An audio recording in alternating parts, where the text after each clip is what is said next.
The papyrus, put it on my table every month. I don't wanna be sad. Don't even try to hide it. No, I don't wanna lose it. And you say how it is, it's so important. The papyrus, we're all so alive. The papyrus. Hello and welcome to Papyrus TV News Update. First, the headlines. National Assembly Clerk seeks legislative drafting manuals. House of Reps sets legislative agenda. Police fire tear gas to disperse protesters backing Senator Akpoti Uduaghan. 10th National Assembly seeks to drive legislative reforms. Nigeria's First Lady pushes for gender inclusion bill. The news in details. In a bid to enhance the quality of legislation in Nigeria, the clerk to the National Assembly, CNA, Barrister Kamoru Ogunlana, has called for the development of legislative drafting manuals to align with global best practices. Ogunlana made this appeal on Monday, March 3rd, while receiving a delegation from the British Parliament on a walking visit to the National Assembly in Abuja. He described the visit as a crucial opportunity for Nigeria to exchange ideas and learn from the British legislative experience, which could further strengthen the country's democratic institutions. The National Assembly of Nigeria, comprising the Senate and the House of Representatives, is entrusted with the responsibility of making laws, representing the interests of citizens, and overseeing the executive branch. We are committed to promoting good governance through quality legislation that aligns with national aspirations, Ogunlana stated. He emphasized the historic ties between the Nigerian and British parliaments, tracing their relationship back to the colonial era, when the foundation of Nigeria's governance structures and democratic culture was laid.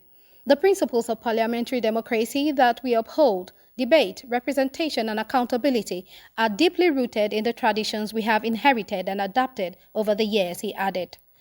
The leader of the British delegation, Kate Ofune-Osamo, a member of the House of Commons, reaffirmed the commitment to strengthening bilateral legislative relations. She noted that the visit was aimed at transferring knowledge and skills to Commonwealth parliaments, while also learning from Nigeria's legislative processes. Our mission here is to observe and understand how Nigeria's parliament functions and to explore areas where we can collaborate or provide support. While Westminster has a large team of clerks, that does not mean Nigeria cannot build an equally strong legislative process, Osamo stated. The delegation will continue its engagement with Nigerian lawmakers in the coming days to foster strong ties and improve legislative practices.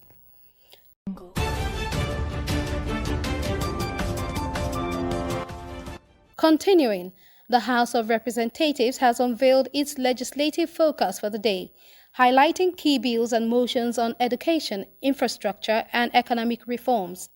Bills scheduled for first reading include the University of Aerospace and Aeronautics Okakoko establishment, bill by Representative Julius Onwere, and the Urination and Defecation by Roadside Prohibition bill by Representative Marcus Onobun. The House will also consider reports on the establishment of federal medical centers in Kogi and Osun states. For second reading, lawmakers will debate a bill to upgrade Yaba College of Technology to a Federal University of Technology and a proposal to restrict all tankers and heavy-duty vehicles to nighttime operations. Motions up for discussion include the rehabilitation of Ijebu-Ode-Ibadan Road and the restoration of Nyamato State constituency in Benue State. The House remains committed to enacting laws that benefit all Nigerians.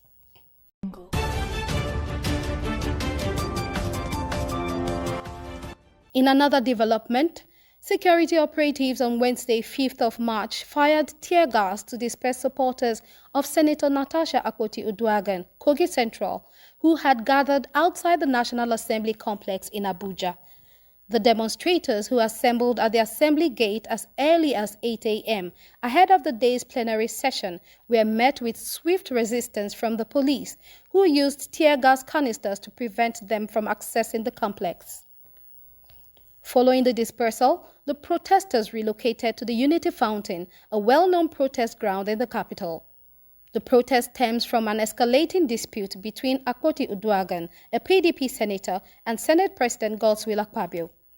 The clash began on February 20 over seating arrangements in the Senate chamber, leading to Akpoti Uduaghan being referred to the Senate's disciplinary committee.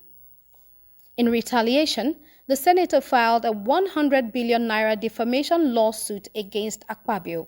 Further intensifying the controversy, she alleged last Friday that the Senate president was targeting her because she rejected his sexual advances, an accusation Akpabio's wife, Ekaite, has strongly denied.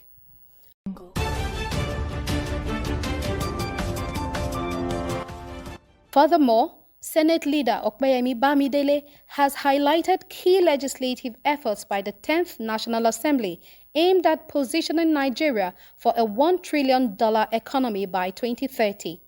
Speaking at a meeting with a United Kingdom Parliament delegation at the National Assembly in Abuja, Bamidele emphasized that critical laws have been passed to enhance economic competitiveness and national development.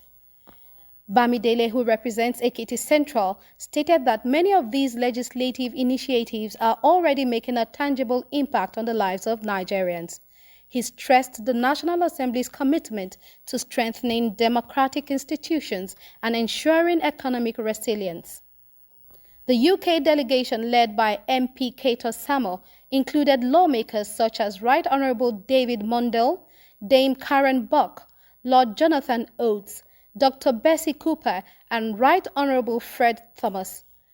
During their engagement, Bamidele assured the UK parliamentarians that the Nigerian Senate is fostering international collaborations to enhance legislative capacity and economic growth. He also pledged the 10th Senate's commitment to advancing gender inclusion in governance, noting that efforts were underway to address gender representation issues in Nigeria's political landscape.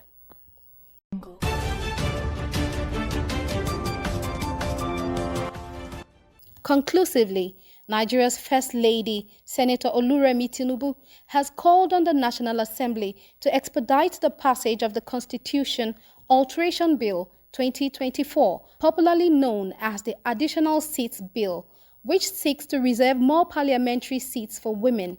The bill, sponsored by Deputy Speaker Right Honourable Benjamin Okezie Kalu, is currently under consideration in the House of Representatives. Tinubu made her appeal at the Art for Governance exhibition, organized by the Office of the Deputy Speaker in partnership with Elect Her, an advocacy group for women empowerment. Represented by Hajia Fatima Tajuddin Abbas, the wife of the Speaker of the House of Representatives, the First Lady emphasized the necessity of increased female representation in governance. Women constitute a vital part of our nation's progress, yet their representation in governance remains limited. Ensuring that women have a stronger voice in shaping policies, making decisions, and driving national development is not just a matter of justice. It is a necessity for stable growth, she stated. She further reiterated her unwavering support for the Affirmative Action Bill, advocating for at least 35% of seats in legislative and executive offices to be allocated to women. Deputy Speaker Kalu echoed similar concerns, describing the systematic underrepresentation of women in governance as a pressing issue in Nigeria's democracy. He stressed that the Additional Seats Bill is not merely about numbers, but about justice, fairness, and inclusive leadership. The Chief Executive Officer of Elect Her, Ibijoke Faborode, also emphasized that Nigeria lags behind in gender representation, with women making up nearly 50% of the population, but less than 4% of the National Assembly. She noted that the Reserved Seats Bill could be a game-changer for Nigeria's political and economic landscape. The event also featured an art competition where the top 3 artists received cash prizes for their extraordinary works. Segun Owolabi won 2 million naira, Chidinma Modi won 1.5 million, and Precious Samuel won 1 million naira, with the prizes later doubled by the Deputy Speaker.